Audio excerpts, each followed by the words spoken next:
Zoom out. Okay, we are in Yahaveh Da'at. As in every Sunday, we do Yahaveh Da'at. These are the words of Hacham Ovadia Yosef Alav Shalom. We're in book 3 of Yahaveh Da'at, and the Siman is 51 Nun Aleph. And the halacha, the question is as follows: Hayim ha'ish yachol lemanot lechatechila et ishto betu shaliach le'alik nenot hannukah beset ha'kochavim כשהוא נאלץ להיעדר מביתו עד לשעה מאוחרת בלילה, או שעלה בכל אופן לקיים מצווה בו יותר מבשלוחו. The question is, like I said downstairs, if I'm going to come home late, what is late? After the Ziman. What is the Ziman for lighting candles? As we know, if you come to the Thursday night Gemara class, 30 minutes after Sof HaShekiyah, which is Seder Kochavim, according to Sefaradim. According to Sefaradim, Seder Kochavim, which I think was 5:45 or something like that, for 30 minutes is the optimal time to light candles. Wait a minute. Hannukah is mitzvah shazman. Yes. Very good, David. You're always on the ball. Always. So, well, let's backtrack for 1 second. 30 minutes is the Zman. I'm going to give ballpark figures because I don't have a calendar in front of me right now. Figure 5:45 to 6:15. That's your sweet spot to light the candles for Hanukkah. If you're going to be home after 6:15 p.m., 6:30 p.m., 7 p.m., 8 p.m., 9 p.m., 10 p.m., 11 p.m., can you light the candles? Now, we learned in the Gemara class on Thursday that as long as you wake someone up, if someone else is awake in the house, you can light the candles. Mita'am safek. Thursday night people, even if you're late. Doesn't matter what time. Right, doesn't matter. Why? Thursday night people. Why? Because Tosafot says we have a safek. Remember this one? Because we're not sure. Maybe we're lighting for the people on the inside. The Gemara doesn't say you can light after the Zaman. According to the basic Gemara, after the Zaman is up, half hour, let's say 6:15, halas, you lost the mitzvah. According to the raw Gemara, you lost the mitzvah. Tosafot sees the day. And Tosafot says, yeah, it's okay. These days we light for the inside, and so you can light all night long as someone's on the inside of the house. And we said, halacha l'ma'aseh, if no one is awake, you cannot light with the beracha at 7 o'clock at night. You have to wake someone up. Good? Okay. This was what we learned in the Gemara. Now we're going to ask the question, what's better? There's generally a rule. Mitzvah bo yoter mebeshilurho. It's a mitzvah to do something by yourself. If you're able to do something yourself, do it yourself. Don't make shaliyah, right? If you can. If you can. And so the question is, what's better? So Zafot, the Gemara, we know the halacha I just said. I'm allowed to come home at 8 o'clock at night and light with the beracha. I have children, my wife is going to be up, no problem. So should I come home and light as a family, a nice Hanukkah celebration as a family at 8 o'clock at night? Or should I tell my wife, I'm sorry, I'm in the office, I won't be home until after traffic in LA, who knows? I won't be home until 8 p.m. And so since the optimal Zman is 5:45 to 6:15, you light with the kids, and it's not going to be the most fun, exciting Hanukkah celebration because dad's not going to be there. Well, let's fulfill the mitzvah on time. What's the best way to go about this? Very practical law. Not everyone works from home, and not everyone has a boss that lets them go light and come back. In yeshiva, I remember when I was in the kollel, everyone used to go home, light, and come back for more learning. That's what he used to do. So the question is, what goes first? And so you started talking about the women. So your question is what? Why should a woman be hayav to light, hayabit, to light candles? If it's a mitzvah taseh, she has man girama. It's a time-bound mitzvah. It only comes around certain times of the year, and it's only in the nighttime, right? And so maybe in 1 week or 2 weeks, we'll do the Gemara. And it's coming up in the Gemara Thursday night that we're almost up to is that women have to light Hanukkah candles or have to be included in Hanukkah candles. Why? They were a part of the miracle. Since they're part of the miracle, the rabbi said, you're in this one. You have to. When else do we say this? Pesach, right? Purim, they have to hear Megillah. Pesach, they have to drink the 4 cups of wine. They're also in the miracle. Yeah, you're exempt usually, but this one, your life was saved. So you're in on the celebration with us. Okay. Shabbat, Amar Rabbi Yeshua ben Levi. Nashim hayavot bener Hanukkah she'af hen hayu be'oto hanes. Exactly what I just said. Masechet Shabbat, page 23 in our class on Thursday. We're on page 21b or 22. Almost there. Women have to light candles also. Pirush Rashi, why? Rashi says, שגזרו היוונים על כל בתולות ישראל הנישאות להיבעל לתפסה תחילה ועל ידי אישה נעשה הנס. As she says, all the Jewish virgin females who were getting married, they made a decree that they have to go with the captain of the army first, whatever, the mayor, whoever this guy was first, the local guy, and after him, you're allowed to go to your wedding. And there's a Megillat Antiochus. We have something called Megillat Antiochus. I have one at home. It has all the stories of Midrash of Hanukkah. And there's a famous story of Yehudit. Yehudit is the sister of the Hashmonaim brothers. And I'm not going to go into great detail. I'll tell you the basic thing. The basic thing is Yehudit was getting married. This is according to one of the stories in the Megillat Antiochus. There's little different versions of the stories. But in this version, she was getting married. And they told her, okay, you know what happens the night before your wedding, so let's go. So on the wedding night, they took her. They would take the girls on the wedding night. That's what they did. So on the wedding night, she's getting married, and now comes the general, says, okay, come here first. And the Megillat Antiochus says, Yehudit stood on the table. She got up on the table, and she tore her dress open in front of everyone, her wedding dress. She tore it up in front of everyone. Ladies, remember this last year in the Hanukkah class we saw? Yeah. And she tore the dress open, and her brothers, who would become the Hashmonaim, the famous Maccabees, they were not yet. This is like the origin story of like X-Men, you know? Like, I used to love those movies when I was a kid. This is like the origin story way back when. The brothers turned to her, hey, how could you tear your wedding dress in front of everyone on top of the table? And she said, oh, all of a sudden you care about siniut. You don't care about any other girl that they take. All of a sudden now you care about siniut with the way I look. What about what they're going to do to me tonight? And so the five brothers stand up and they say, that's it, we've had enough. And that's how the story started. That's how they became the Maccabees. That's one version of the story. So that she said, since they were an integral part of the story, you're in on the miracle. And you're one of the leading characters in the miracle, you got to be in the story as well. Okay. Rabbeinu Avi Ha'ezli, who is the Ra'abaya, he writes, Amar Yeshua ben Levi, Nashim hayavot b'mikra Megillah, Sha'af hen hayu be'oto hanes, like you said. Nashim have to hear Megillah as well because they're in the miracle. Sha'af api shehayavot hanashim b'Megillah ina motziot et hanashim midei chovatam. He holds that although they have to hear Megillah reading on Purim, they are not allowed to read the Megillah for men. This is what Rabbi holds. Is it halacha l'maaseh? Is it halacha l'maaseh? Yeah. No, it's not halacha l'maaseh. Well, there's two halacha l'maaseh. Halacha l'maaseh from Shulchan Aruch is women are allowed to read for men.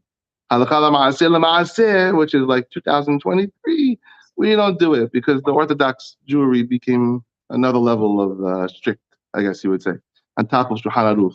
In practicality, we don't do it. You don't see it in Orthodox Shul. But Maran Shulchan Aruch writes from the letter of the law that they are allowed to read. A wife can read for her husband. It's a mahloket, and he holds yes. Okay. I'm going to skip ahead because it's a little bit late. So we have a mahloket about Purim. Can a woman read Megillah? So they want to say just like a woman is hayevet in Megillah, but can't read the Megillah for men, so too. They should be hayevet in Hanukkah, but they shouldn't be allowed to light Hanukkah for men. This is what people want to say. I'm really generalizing. So if you want the details, please look this up by yourself. Book 3, Halacha 51. Okay. Says Hacham Vadia, Ube'emet, she'anu tofsim l'halacha. We hold halachically, she'af b'mikra Megillah hanashim motziot et ha'anashim midei chovatam. Women are indeed allowed, by the letter of the law, we hold, Manash Paruch, to read Megillat Esther for the men. Who writes this? Kedat Harambam. Rambam writes this. And Rashi in Erechin, page 3. And the Or Zarua. And the Rabbi himself, who first said they can, he went back and said they can. The Meiri said yes. The Da'at Harif, Rabbi Fasi said they could do it. The Ritva, all these heavy hitters all say the woman is allowed to read for the man. Who are we looking for here? Maran Shulchan Aruch. That's what we always look for. Pasak Maran Shulchan Aruch, Siman 689, number 1, Bistam. Ela shesiyem ahakach veyesh omrim she'anashim en mosir tet anashim. What does this mean? This line. This means there's rules. According to Shulchan Aruch rules. Hacham Vadia, Yabia Omed, he wrote a little rule book of how to read Shulchan Aruch and how to understand Shulchan Aruch. Because Shulchan Aruch sometimes brings different opinions. So he says, when it says yesh veyesh, Yesh omrim, it's kosher. Veyesh omrim, it's not kosher. Which one do I do? Maran just tells me two opinions, right? So halacha yesh, veyesh, halacha kiveyesh, always. That's Hacham Vadia made these rules. Yesh veyesh, halacha kiveyesh. When you have one opinion and second opinion in Shulchan Aruch, halacha is kiveyesh. Yeah, the second one. However, stam veyesh, halacha kistam. You follow me, gentlemen and ladies? Stam veyesh. Ramah Shulchan Aruch says women can read Megillah for men, and some say they can't. Oh, that's not yesh veyesh. He didn't say yesh in the beginning. Some say he said a law. Women can read. That's called a stam. Stam veyesh, halacha kistam. You follow? These are the laws of Shulchan Aruch. Two basic laws of Shulchan Aruch. So since he says women can read Megillat Esther, and some say they can't, the halacha is like the first one, because he said it in Lashon stam. So the halacha is that they can read, and you Bottom line is they could.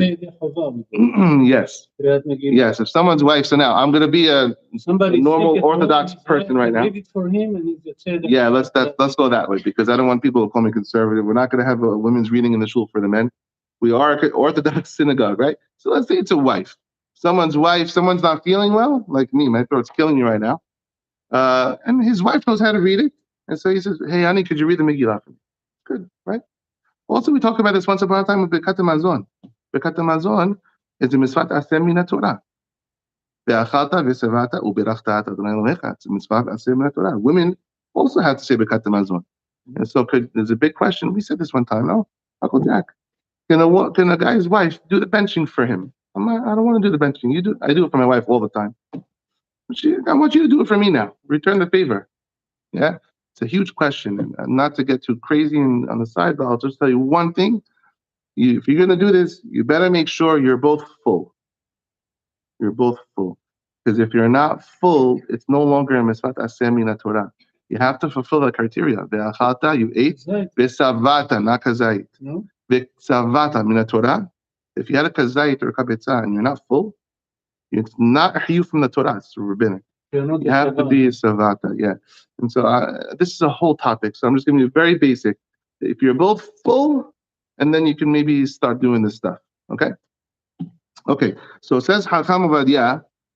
Since we hold lema'aseh that a woman can indeed read Megillat Esther, that's even more of a reason to make a correlation to Hanukkah.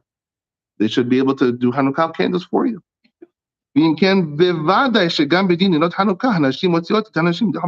be able to do it for you, no problem. וכן כתב הגאון רבי יונה נבון בספר גט מקושר עיין שם. So you had a whole list of poskim that would say it's no problem. The wife can do it for you, but that doesn't answer the first question. Now we know that a wife can light for her husband. Great. We're both in the house. Hey, honey, you want to do the candles tonight? Kavod. Kavoda? How do you say? Kavoda. And then she does the light it. If kivodech, I don't know how to talk Hebrew. That's how you do it. That would be a kosher thing. Yeah? It's not traditional, but kosher. Now the question is, if he's in work, although we have to just say, the Gemara does say what? Mitzvat Hanukkah, ner ish ubeto. For the Gemara people, Thursday night. It does say in the Gemara, it's Mitzvat ner ish ubeto. Ish ubeto, beto is ishto. So it was a halacha for a ner, a candle of each of a man and his house. You want to take that on face value, then it should be the man's job to take the lead on this thing. Fine. ומעתה נראה שהויל ומבואר מגמרא שזמן הדלקת החנוכה תשכח חמה, דהיינו שאת הכוכבים כמו שכתבו רוב האחרונים. Since we said in the Gemara, as you guys know now, and from before, that the Zman for lighting candles is from Shikiyah, of the end of Shikiyah, not the beginning like the Ashkenazim. We hold the end of Shikiyah, which is Set HaKochavim, until the feet are out of the market, which is a half hour. Like we learned in the Rif and the Rambam and Shulchan Aruch on Thursday, we just read this. According to the Rambam, like we said before, according to the Rambam, if you missed the Zman, you missed the Zman. Remember we read this Rambam Thursday? According to the Rambam, if you missed the Zman in the half hour, you're done. He doesn't bring this Tosafot or Shulchan Aruch like he does, that you can light all night for the people inside. Rambam doesn't say this. Rambam says if you missed the Zman of the half hour, you are done, my friend. That's what Rambam holds. So we have some people, a heavy hitter Rambam, who would say, hey, if you don't light on time, you lost the mitzvah. Should we be hoshesh for this? And therefore say, hey, let the wife do it, just to make the Rambam happy. You got me? Yeah? Ela Tosafot. Oh, we have Tosafot, like I mentioned in the beginning. שכתבו שבזמן הזה, שאנו מדליקים בפנים, והקר הנס הוא רק לבני הבית, אין לו צריך לחוש לזה. Tosafot is what we do. We light all night long, that's like Tosafot. He says, nah, all night long because it's for people on the inside. But the Rambam doesn't hold like Tosafot according to the basic reading. And so therefore, if you wait until you come home, you're not following Maimonides if you light at 9 o'clock p.m. Do you want to satisfy Maimonides? To satisfy Maimonides, the woman should light on time. Okay? And therefore, he says, we said this already. And so he says, it seems, says the Mishhad Darabuta, it seems to me, that you shouldn't make a beracha at night at 9 o'clock p.m., which some people hold you should light with no beracha. Maybe the Rambam even held you can light at night, 9 o'clock, with no beracha. Probably he did. Most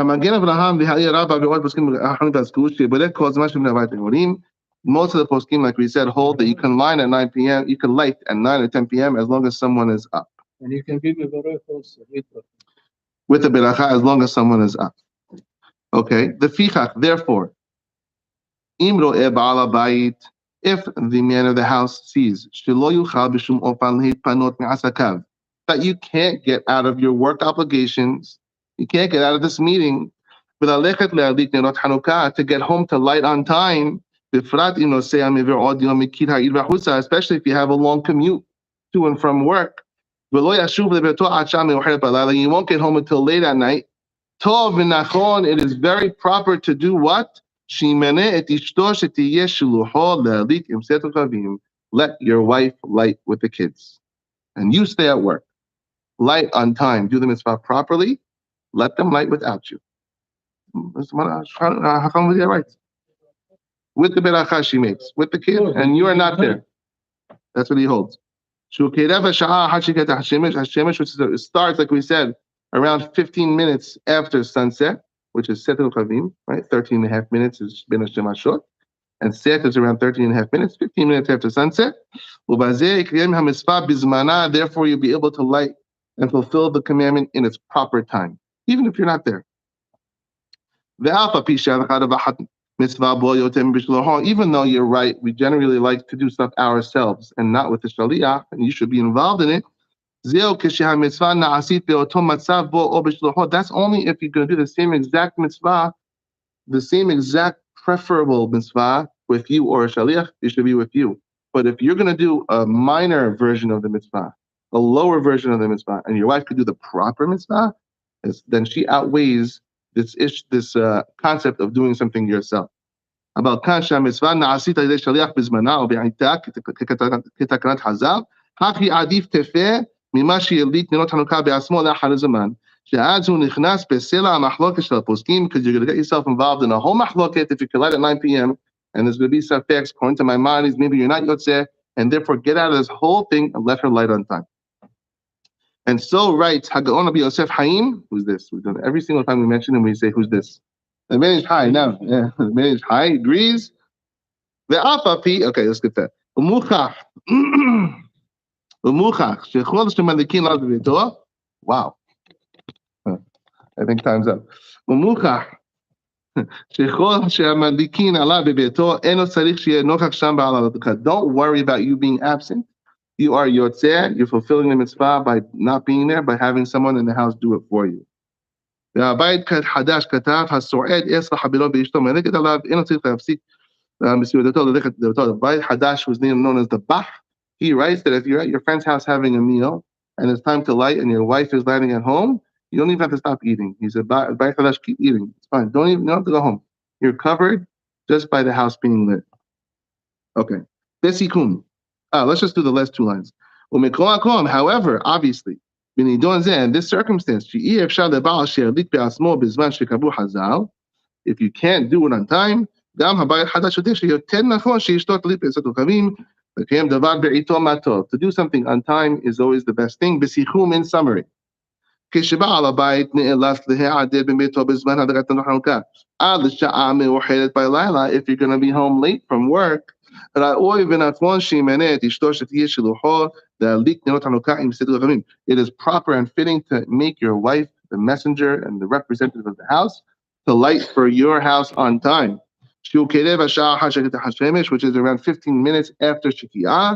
וגם הוא יוצא ידי חובת הדלקת החנוכה בדלקה זו, you're going to be fulfilled and covered by her lighting, ששלוחו של האדם כמותו, because your messenger is exactly like you're doing it. Bottom line halacha, if you're going to be home late from work, let your wife light for you.